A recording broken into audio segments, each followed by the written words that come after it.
exposed culture. This is mostly played out online. One day it's a disgruntled side chick posting pics of someone's man in her bed, then a transgender or gay posting their DMs to expose a hetero man, or an adolescent or young adult recording their parent going off on them. While I do agree, if you are cheating on your partner or you are a bad parent, you should in some sense be called out, but not the way most people go about it online. Because, ma'am, why are you even with cis man in the first place? Have you no shame? If you are parents, if your parents are truly harmful, and I mean truly, not because they said no or won't allow you to do certain things under their roof, I mean harmful. If you are an adult, baby, it's time to move out. You grown, go ahead and go. Don't keep yourself in that situation if you don't have to. If you are a child, seek, that's a tougher one, but seek a trusted family member for help or speak to the school counselor. If it's violent, call the authorities. But in many of these situations I see online, the child was out of line. Many of them show the parents crash out and not what led to it. And they are in for a rude awakening when the internet is not on their side, right? In this instance, the child should be ashamed for trying to expose their parents for some BS. Here's the problem I have with exposing culture. In many of the cases, the exposure should be just as much, if not more, shameful than the person they are exposing. It's hypocritical. This is where I do believe a healthy sense of shame is needed, because shame would have kept you out of that man's bed, or at least prevented you from posting it online to forever being viewed as a side chick or a whore. Now, unhealthy shame is why the so-called hetero man was in the trans or gay man's DMs. He feels bad about himself and knows societal judgment will follow if he lives in his truth. So he sneaks around. He should not feel ashamed though, unless he's in a relationship. There's also the call out holier than thou crowd under the guise of being honest or keeping it real.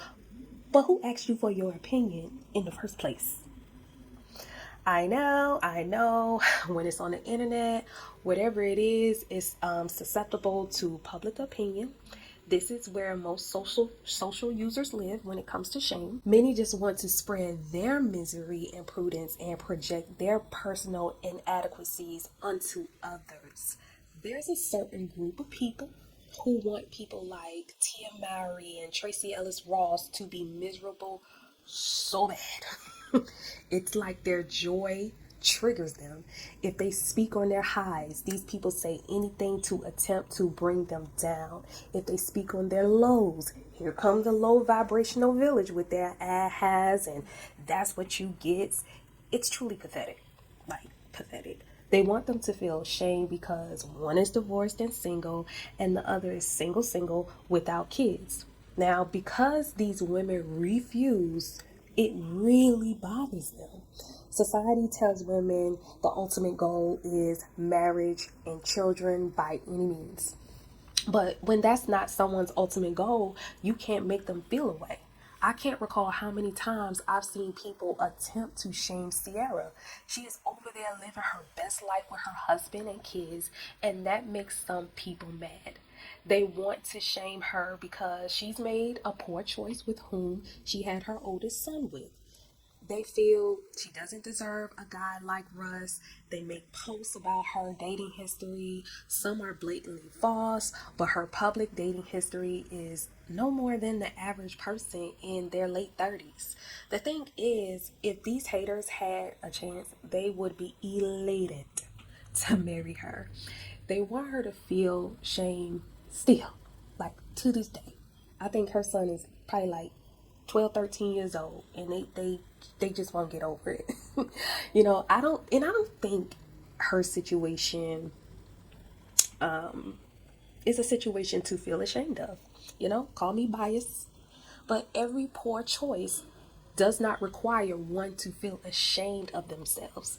Disappointment and accepting accountability would be more appropriate.